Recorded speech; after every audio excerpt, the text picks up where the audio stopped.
Shane Watson here from PSP Sports, here with Don Charles. How are you, Don? I'm very well, thank you. If I haven't seen you this year, Happy New Year. Happy New Year to everybody else too. Down at Punch London again today, everything going well, I'm assuming? Yeah, all is well. As long as one's alive and well, everything else is a bonus. Tom Little, so he recently, I know you've worked with him before, but I mean he recently announced you as his head trainer, so you're now in charge of Tom Little, what he does in the ring. How is that going so far with you and Tom? Yeah, I mean, like you mentioned already, I previously worked with Tom, I think it was about five and a half years ago, for the prize fighter competition, which he fought Minto, I think Brian Minto, an American. Yeah. And in my opinion, he won the fight, and Minto got it on a split. But if you go and watch the fight, I believe we won the fight. But nevertheless, yeah, we worked together 5.5 years, so we're very familiar with each other, how we work. But since then, Tom has matured a lot.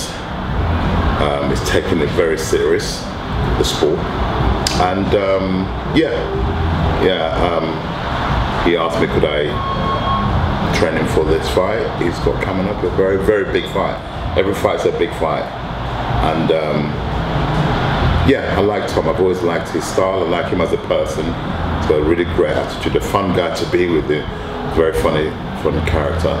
A really good fighter, and I think, and he's on a winning streak. You know, he's put together quite a few decent wins recently. I assisted Ben Davison. I assisted him. Tom fought 5 months ago, I believe it was in Brighton. That was the Kamil Sokolowski fight, wasn't it? Absolutely correct. Yeah. And he was on a good winning run at the time, wasn't he? Yeah, I mean, and the matchmaker told me that Tom phoned up to ask for that fight, and matchmaker said, "Is he nuts?" Because nobody calls up to fight Sosnowski, because he's, you know, a very tough. Yeah, he beat Sean Turner, didn't he? And AJ Carter. That's right. And I think, did he fight Dominic Kilender as well? I think he did. Yeah. So you know, I said when we got there to Brighton, I thought, oh my God, this is a tough one here. And then Tom absolutely, with his jab alone, he won the. He didn't even have to throw. He hardly threw the right during the fight, because Sosnowski comes at you like a train. So basically, he was just pinging him with the jab, and I was very impressed. And he's always had the ability. Has he always had the discipline? Maybe not. But maturity, age brings that. He's now knuckled down, taking the sport very serious. And you know, listen, obviously he's got this fight in the name of Filip Hrgovic, an Olympic bronze medalist.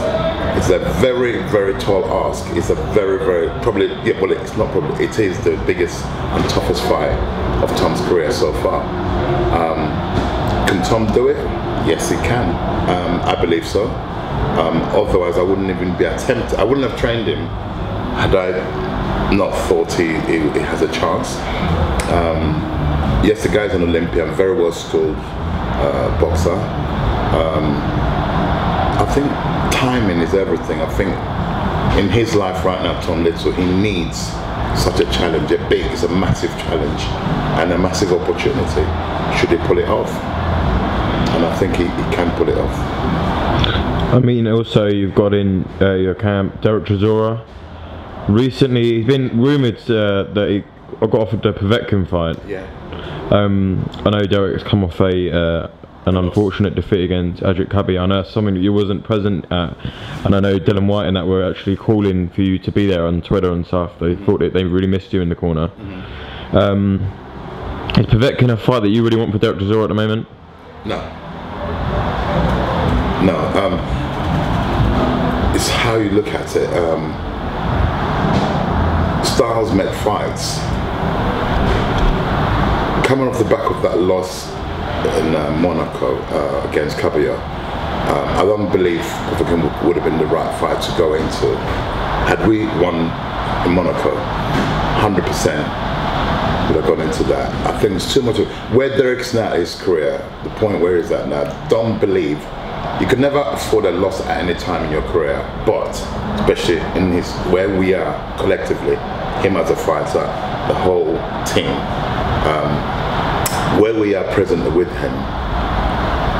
God forbid should we take the provoking fight and lose, then it's like your stock, our stock is low, but it's going to be a lot more lower if we go there and lose again. Is that the same with Joe Joyce as well? Because apparently he's offered Chisora a fight too. Yeah, you know, look, I'm not a hypocrite. I'm not going to sit here. I'm actually insulted by that proposition that they're proposing to fight Derek Chisora.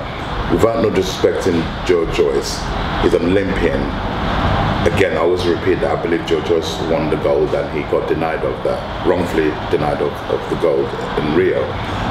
Nevertheless, he fought a chap we all know, Ian Lehman Lewison, and I was very, very wrong. I put my hand up.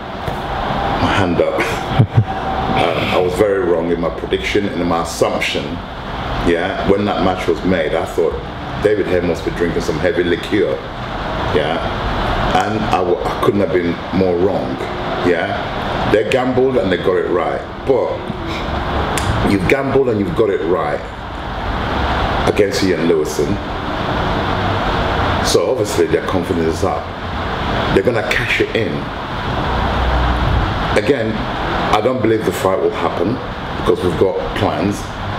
But if we were being macho, the only way we would have taken that fight is being macho to prove a point. Yeah, but we're not going to because we have a plan. We have a plan to go a different route. And should Joe Joyce keep winning, then it's inevitable. They're going to fast track him. They'll probably meet some point in the future, Joe Joyce and Derek. So, but right now, no, we're not macho to say, come on, then we'll show you what we'll do to you. Derek's not Ian Lewison. Derek's a totally different fighter to Ian Lewison. Yeah. Okay, so careful what you wish for sometimes. Yes, I got it very wrong regards to Mr. Lewison, who it wasn't his night. Everything that could go wrong went wrong. Okay, and that's not the Ian Lewison that. It could be that Joe Joyce is that good that he nullified any threat we possessed. Ian possessed on the night, or Ian didn't turn up. I'm not going to take it all away from Joe Joyce. Ian didn't turn up, and Joe was the best he could have been that night. It was majestic. His performance was majestic. Joe Joyce, that is, and he got the victory over us. I mean, also you got Frank Buglioni, British champion, could win outright soon as well against Callum Johnson, and but Yard and him keeps getting spoken about. I know you've spoken about it before in the past. I know you have a good friendship with Tindy, trainer as well. I still have. He's my friend. He's a good friend of mine. So you're very good friends of each other. And what's your thoughts on that fight? I know it's hard to say because you've got a very big obstacle in your way with Callum Johnson. Absolutely. Anyway. Listen, you know, I'll be the first to tell my fight and myself. Our focus, the minute, as you know, the first fight got postponed, rescheduled. Our focus, the team, Frank the fighter, is on Callum Johnson, because Callum's probably sitting there thinking, okay, you guys are talking about Yard, you're talking about Burton, you're overlooking me. No, I'm wise enough and old enough to know our focus, trust me, is on Callum Johnson. Okay, he's a very good fighter, Callum Johnson. Yeah, I believe we're going to be victorious, but nevertheless, our focus is on him. But if I, for one moment, assume that we are successful against Callum Johnson, Frank has already, the fighter, if recent interviews, I don't know if you've seen any of them, he has said with his own mouth, this is the way it's going, because he's the champion. Frank Buglioni is the champion. He has stated that this is how it's going to be. Yeah, he has told Burton, provided I'm successful, Frank Buglioni is successful against Johnson, I will fight you next, Burton. If he succeeds against Burton, which I believe he will be, he will fight Yard, no problem. The board, if you remember, of recent, sanctioned for Yard to fight for an eliminator, but against Burton. Should you beat Burton, then you've got every right to challenge Frank Buglioni. What does Yard do? decline. Why, I ask? Because I made dared them, him and Sunday, to fight Burton, because Burton knocks him out. Burton beats and knocks him out. So they know boxing. Tunde knows boxing very well, trust me. Yeah?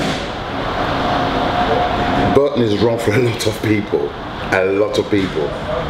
He hits and he can box, and he's a freak at the weight in terms of his size. Yeah?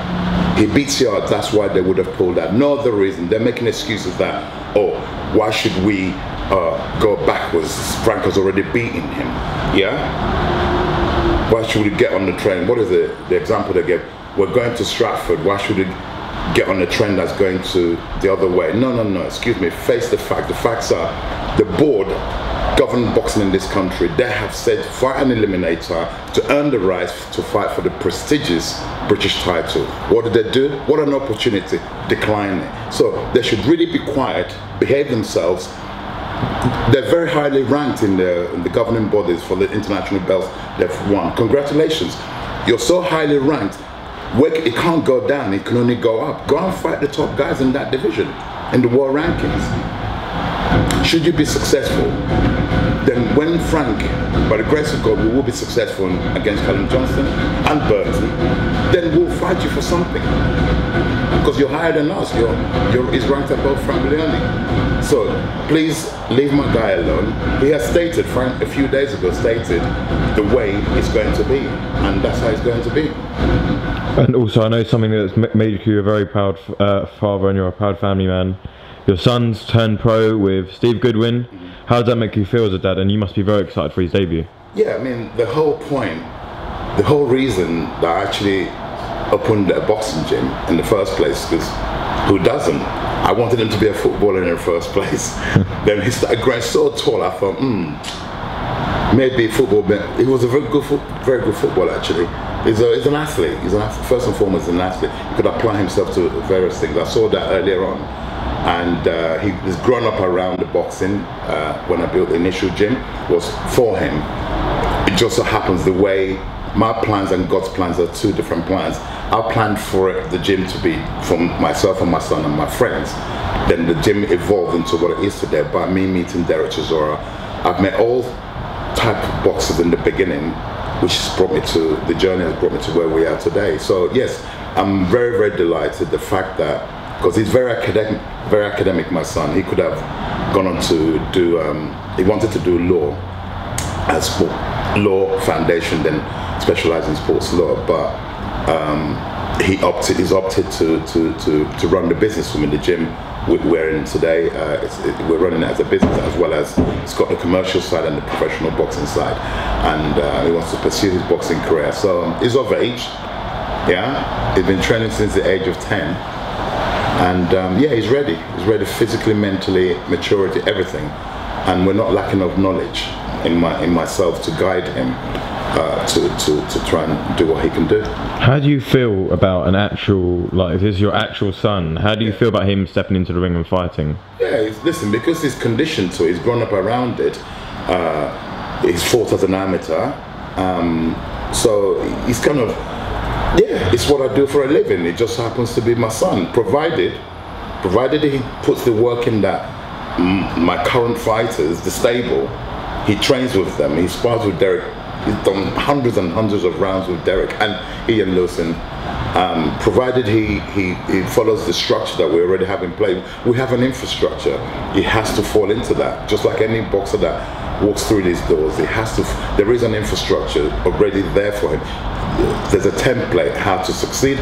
There's also a template how to fail. He's seen us fail. He's also seen us succeed. But I believe we've succeeded more times than we've failed.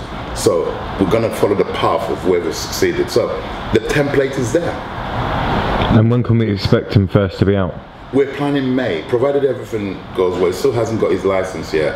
We've applied for the license with the British Boxing Board of Control. Provided everything's all right from that side, then yeah, he should. We're looking for him to make his debut in May. And that will be at heavyweight?